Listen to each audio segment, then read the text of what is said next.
बलिया का गोलीबाज अब तक फरार, पीड़ित परिवार मांग रहा इंसाफ। विधायक जी जो कहते हैं वही करता है, वो जो कहते हैं धीरेन्द्र प्रताप सिंह वही सुनते हैं। दुआबा क्षेत्र में जनबा की अपराधी हो रही है, जनबा की सब सुरेंद्र सिंह का हाथ है। सीबीआई जांच होनी चाहिए, जनबा और सही फैसला होनी चाहिए। आरोपी के लिए विधायक रोए जार जार।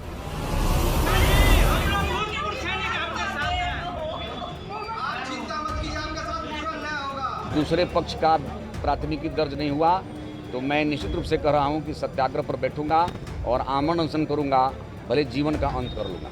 फरार आरोपी दे रहा सफाई। मैं क्षेत्राधिकारी से हाथ छुड़ा करके और भाग निकला, क्योंकि इन लोगों का मनसा था कि मुझे पीट करके यहीं पे मार दिया जाए। विपक्ष ने साधा सरकार पर निशाना।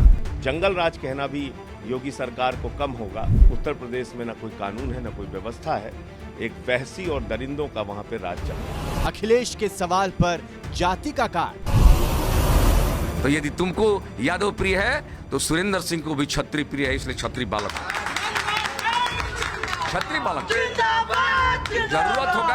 जरूरत होगा तो राजनीति भी छोड़ सकता हूं। जान बड़ी या जाति।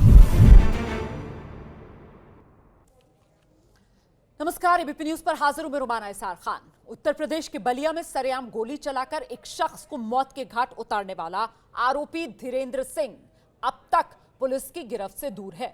50 घंटे से ज्यादा का वक्त हो चुका है। आरोपी वीडियो जारी कर अपनी सफाई पेश कर रहा है, लेकिन पुलिस उस तक नहीं पहुंच पा रही। आखिर कौन बचा रहा है धीरेन्द्र सिंह को? बलिया के बैरिया से बीजेपी विधायक सुरेंद्र सिंह इस मामले में पीड़ित पक्ष के खिलाफ एफआईआर दर्ज कराने की बात कह रहे हैं। इसके लिए वो आमरण अनशन तक करने की धमकी दे रहे हैं। उनका कहना है कि आरोपी पक्ष के लोगों के साथ हुई हिंसा पर भी केस दर्ज होना चाहिए। आज वो आरोपी के परिवार से मिलने अस्पताल पहुंचे थे तो उनके आंसू थमे नहीं, पर अब तक पीड़ित परिवार से मिलने वो नहीं पहुंचे। पीड़ित परिवार डरा हुआ है, सीबीआई जांच की मांग कर रहा है और इस सब के बीच विधायक सुरेंद्र सिंह खुलेआम जाति का नारा बुलंद करने लगे। उन्होंने साफ कह दिया कि वो क्षत्रिय हैं, उनकी सियासत इसी के इर्द गिर्द है। तो बड़ा सवाल ये कि क्या चांद से बड़ी जाति है? तो बलिया की बैरिया विधानसभा से बीजेपी के विधायक हैं सुरेंद्र सिंह। एबीपी न्यूज से बातचीत में कहा, जिसने गोली चलाई उसे भी सजा मिले, जिसने लाठी और पत्थर से हमला किया उसे भी सजा मिले। बलिया मामले में बात करने के लिए मेरे साथ बीजेपी विधायक सुरेंद्र नाथ सिंह जी हैं। सुरेंद्र जी, लगातार इस मामले में राजनीति तूल पकड़ रही है। एक तरफ अभी समाजवादी पार्टी के लोग भी वहाँ गए हैं और आप सीधे सीधे कह रहे हैं कि जो आरोपी है उसके तरफ से भी एक एफआईआर दर्ज की जानी चाहिए। क्या ये मामला क्या? ये झगड़ा दोनों तरफ से हुआ है। जब झगड़ा दोनों तरफ से हुआ है तो जो भी जिस अंश में दोषी है उसको उस तरह से दंड मिलना चाहिए। मेरा बस एक लाइन का वही भाई, जिसने गोली मारा हो उसको भी दंड मिले और जिसने ईंटा पत्थर और लाठी डंडा से मारा है उसको भी दंड मिलना चाहिए। और कोई मेरा कुछ नहीं। गोली किसने मारी है? वहाँ मौजूद लोगों ने आपको भी बताया होगा, कुछ आपकी बातचीत हुई है? हम चूँकि इतना हम लोग क्या जानते हैं नहीं जानते हैं, हम लोग तो जो सुने वो सुने, लेकिन जो भी घटना घटी है उसमें जो जो लोग दोषी हों उनको दंड मिलना चाहिए। ये जो पेपर आप लिए हैं ये क्या मेडिकल है? क्या ये मेडिकल है? मेडिकल। अभी आप हॉस्पिटल गए थे मेडिकल कराने, तो इसमें आया है कि घर वालों को चोट लगा? हम 6 महिलाओं को चोट लगा है, एक 80 वर्ष के बुजुर्ग को चोट लगा है, 3-4 पुरुषों को चोट लगा है। शुरुआत किसने की थी? अब देखिए, ये तो स्थानीय लोग ही बता पाएंगे, मैं बहुत कुछ ये नहीं कर सकता। लेकिन जैसा कि पुलिस के ही अधिकारियों ने हमको न बताने के नाम पर बोला कि जो है वही लोग आक्रामक होकर के मारने लगे। पुलिस वाले मीडिया से तो सर ऑफ रिकॉर्ड बातचीत करते हैं, नेताओं से भी ऑफ रिकॉर्ड बातचीत करते हैं। अब भगवान जाने, जो है तो व्यवहार है। ठीक है पत्रकार जी, बस एफआईआर होगी। आपसे बात हुई? बात हुई है, एफआईआर होनी चाहिए। धरने की भी बात कही है, कब से धरने पर बैठे? अब नवरात्र चल रहा है, नवरात्र के बाद देखते हैं। अब तो पूजा पाठ करने के बाद ही करूँ।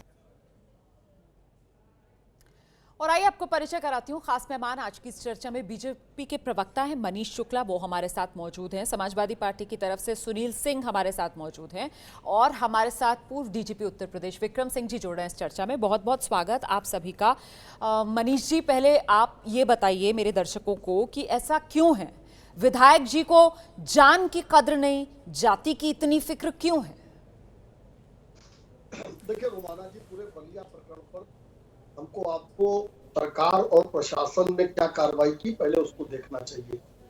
वहाँ जो अधिकारी सीओ और एसडीएम समेत जितने पुलिस अधिकारी थे, जितने लोग वहाँ उपस्थित थे, सबको निलंबित किया गया है। सबके ऊपर आपराधिक मुकदमा चलाने की बात की गई है। साथ ही साथ जो मुख्य आरोपी है उसके 2 सगे भाइयों सहित 7-8 लोगों की गिरफ्तारी की गई है। यानी सरकार का स्पष्ट निर्देश है कि जो लोग भी इन्वॉल्व हो उनकी गिरफ्तारी हो, उनके ऊपर कार्रवाई की जाए।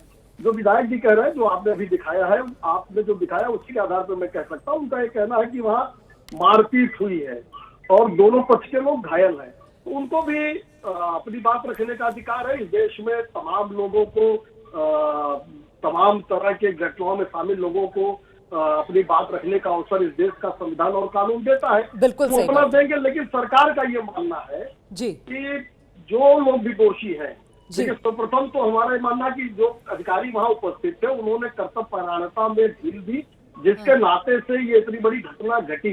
ठीक है मनीष शुक्ला जी, आपने कहा कि कार्रवाई देखनी चाहिए, जो कार्रवाई हुई है बिल्कुल सर, आपने एक बढ़िया बात रखी। लेकिन बात ये है कि कुछ ऐसी कार्रवाइयां भी हैं सर जो नजर नहीं आ रही हैं, जैसे 50 घंटे से ज्यादा हो गया और जो मुख्य आरोपी है ना धीरेंद्र सिंह, वो अब तक पकड़ में नहीं आया सर। अच्छा, 50 घंटे से ज्यादा हो गया, अंगूठा दिखा रहा है, वो ठेंगा दिखा रहा है, वो जो मुख्य आरोपी है ना, वो प्रशासन को, पुलिस को। और वो क्यों दिखा रहा है सर? क्योंकि वो सर वो वीडियो जारी कर रहा है। मैं बताती हूँ ना सर आपको, सुनिए तो, वो वीडियो जारी कर रहा है सर। अच्छा, और मैंने जो सवाल आपसे पूछा कि साहब आपकी पार्टी के विधायक हैं, विधायक जी को ऐसा क्यों है जान से ज्यादा जाति की फिक्र? एक आपराधिक घटना के मामले में सर यादव प्रिय क्षत्रिय बच्चा, ये क्यों लेकर आ रहे हैं विधायक जी? आप माफी मांगेंगे विधायक जी के इन बोल के लिए? यादव प्रिय क्षत्रिय बच्चा, इसका मतलब समझाइए ना। मैं आपकी 2 बातें हैं। एक बात से मैं आपके सहमत जरूर हूं कि अभी मुख्य आरोपी गिरफ्तार नहीं है। पुलिस की 10 चीजें लगाई गई हैं, लेकिन उसके सगे 2 भाइयों को गिरफ्तार किया गया है। रही बात विधायक जी को, तो निश्चित रूप से उनको न्याय की बात करनी चाहिए, इसका अधिकार संविधान कानून देता है, लेकिन उनको जात के आधार पर ये बातें नहीं रखनी चाहिए। उनको कहना चाहिए था कि दोनों पक्ष को समस्या है और दोनों पक्ष से लोग घायल है। मेडिकल रिपोर्ट आपके रिपोर्टर अभी दिखा रहे थे, उनको ये बात नहीं कहनी चाहिए, जात के आधार पर नहीं बात करनी चाहिए। Thank you so much Manish Shukla ji, बहुत बहुत शुक्रिया इतनी अच्छी बात कहने के लिए नेशनल टेलीविजन पर। और सर मुझे लगता है एबीपी न्यूज के माध्यम से, नेशनल टेलीविजन के माध्यम से अपनी पार्टी के विधायक को जरा ये भी सबक सिखाइए सर कि पीड़ित पक्ष जिसने जान खोई है, जिसके यहाँ का एक शख्स चला गया जिंदगी भर के लिए, उनसे भी जाकर 2 बोल सहानुभूति के बोल देते। ये टेलीविजन पर देश देख रहा है कि कैसे आरोपियों के लिए ये आंसू बहा रहे हैं सर, जार जार रो रहे हैं बैठकर आरोपी पक्ष के साथ, और वहां पीड़ित पक्ष जो है वो डरा हुआ है, सहमा हुआ है सर। इस पर भी 2 बोल। 2 चीजें देखिए, भारतीय जनता पार्टी कभी जाति और धर्म के आधार पर पीड़ित और अपराधी की पहचान नहीं करती है, उसी आधार पर मैंने इस बात को रखा है। दूसरी बात मैं निश्चित कहना चाहता हूँ कि जिसके घर में ये दुखद मृत्यु हुई है उसको पूरी सुरक्षा दी गई है और प्रशासन ने उसको पूरी सुरक्षा सुनिश्चित की है, उनको डरने की आवश्यकता नहीं है। रही बात कौन कहाँ जा रहा है, तो सबकी अपनी संवेदनाएं है, कौन कहाँ जा रहा है ये तो मैं नहीं कह सकता, लेकिन सरकार पीड़ित के साथ खड़ी होगी, सरकार न्याय के साथ खड़ी होगी और सरकार धर्म और क्या एक विधायक के लिए कहा जा सकता है कि कौन कहाँ जा रहा है ये उसकी अपनी संवेदनाएं हैं? क्या ये कहा जा सकता है एक विधायक के लिए, एक चुने हुए प्रतिनिधि के लिए जो संवैधानिक तौर पर एक पद पर बैठा हुआ है सर, क्या उसके लिए कहा जा सकता है? आप जो बात कह रहे हैं इस पर एक रिएक्शन मनीष जी, फिर दोबारा आपके पास आऊंगी। देखिए कांग्रेस की तरफ से सुप्रिया श्रीनेत भी हमारे साथ जुड़ गई है, लेकिन पहले सुनील जी आप आइए। सुनील सिंह जी, कौन कहां जा रहा है ये उसकी अपनी संवेदनाएं हैं, सरकार जो है वो निष्पक्ष तरीके से कार्रवाई कर रही है। आपने सुनी है पूरी बात मनीष जी की, आइए। देखिए रोमाना जी, बलिया की घटना ने एक बात तो साफ कर दिया कि उत्तर प्रदेश में कानून व्यवस्था नाम की कोई चीज नहीं है। विक्रम सिंह जी जुड़े हैं, वो भी आपको बताएंगे कि जो हालात उत्तर प्रदेश के हैं और दूसरी चीज साफ कर दी कि योगी आदित्यनाथ संत नहीं है, सिर्फ एक जातिवादी चेहरा, एक जातिवादी सरकार है। किस तरीके से उनका विधायक ये कह सकता है कि हम आरोपी अगर छत्री है तो हम छत्री की तरफ रहेंगे?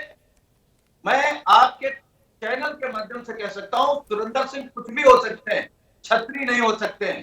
छत्री का मतलब जानते हैं? अन्याय के खिलाफ लड़ना। छत्री का मतलब कमजोर की मदद करना। छत्री का मतलब कब हो गया आप हत्यारे के साथ खड़े हो जाओ? कौन सा छत्रीपन है?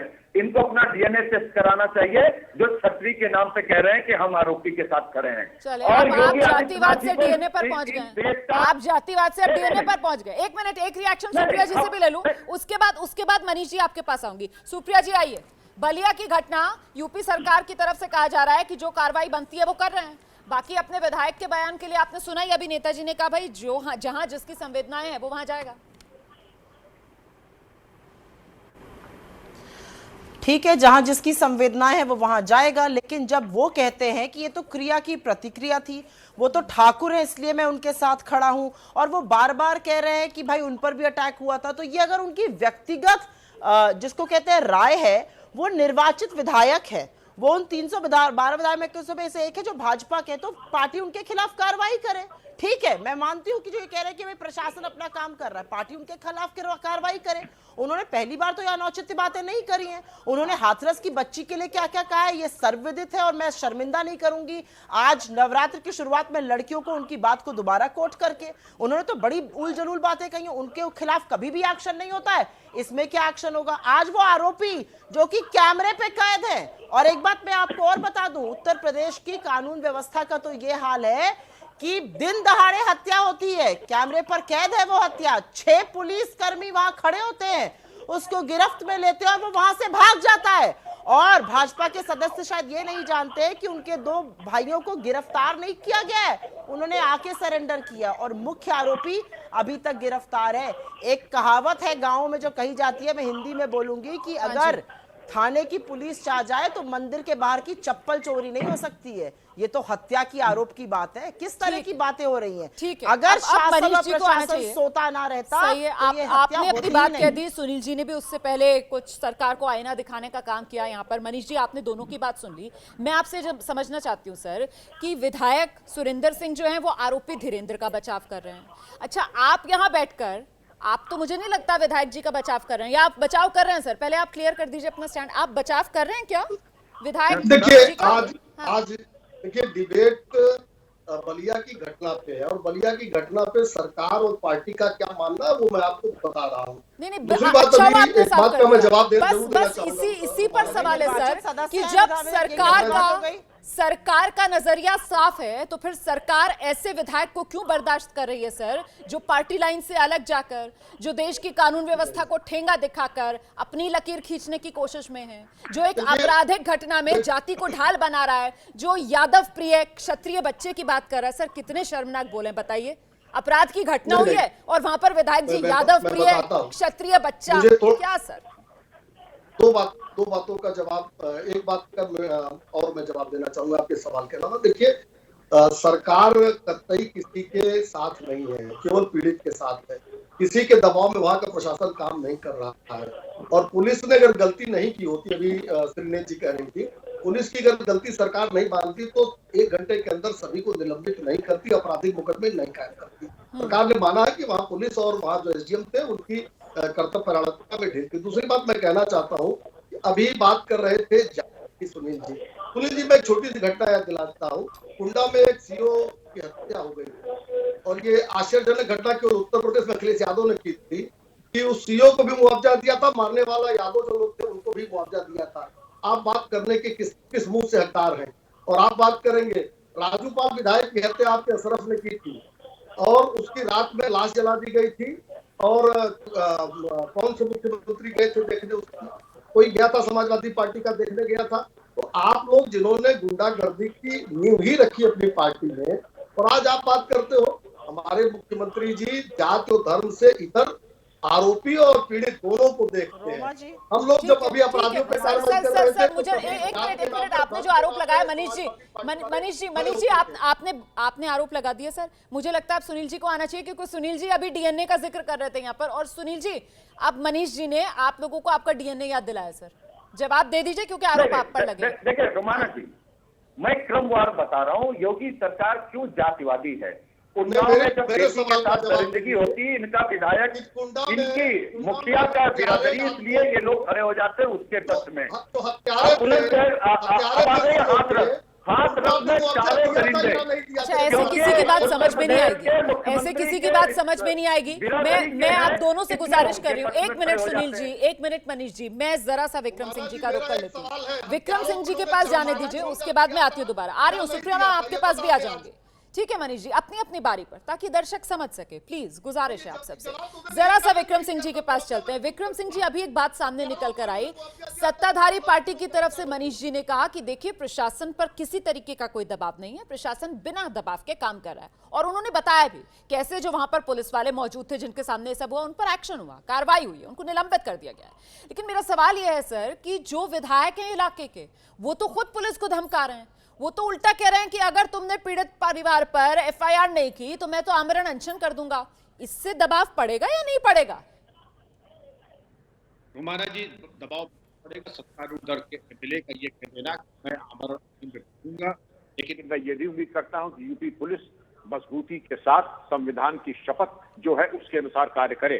इस प्रकार की बंदर घुड़की में अगर पुलिस आने लगी तो फिर चल चुका काम पुलिस का और संविधान का। पुलिस का काम है ये देखना कि पीड़ित पक्ष कौन सा है और आक्रामक पक्ष कौन सा है। एग्रेसर और एग्रीव, जो आक्रामक पक्ष है उसके ऊपर एक तरफा कार्रवाई करें, क्योंकि विधायक जी के हिसाब से चले तो जितने थे उतनी एफआईआर ये कराने की कोशिश करेंगे, मामले में ढिलाई, लीपापोती और डाइल्यूट करने की कोशिश करेंगे। ये नहीं होना चाहिए। और वैसे भी जो कार्रवाई हुई है, मैं उसमें ये उम्मीद करता था कि कार्रवाई में केवल सस्पेंशन ही पर्याप्त नहीं था, इसके अलावा जिन लोगों ने ये दावतनामा दिया था, तलाशी भी ली थी और तलाशी के बिना ये पिस्तौल लहराते हुए चले आए थे। भाई सत्तारूढ़ दल का मतलब ये थोड़ी कि आप जातीयता यादव और ठाकुर की बात करेंगे, इससे ज्यादा गैर जिम्मेदाराना बात हो नहीं सकती थी। सत्तारूढ़ दल की बहुत बड़ी जिम्मेदारी है कि जातीयता सांप्रदायिकता की बातें न करें। आप बड़ी बात कह रहे हैं सर, और इसी वजह से पूरी सरकार पर जातिवादी सरकार होने के आरोप लग रहे हैं। अब देखना यह होगा कि आखिरकार किस तरीके से इन आरोपों से उभरेगी योगी सरकार। ये यादव प्रिय और क्षत्रिय बच्चा खुलेआम मीडिया के सामने आकर इस तरीके के जातिवादी शब्द बोलने वाले इन विधायक जी पर पार्टी क्या कार्रवाई करती है, योगी सरकार क्या कार्रवाई करती है, इसका हमें इंतजार रहेगा। बहुत बहुत धन्यवाद आप सभी का हमारे साथ बने रहने के लिए।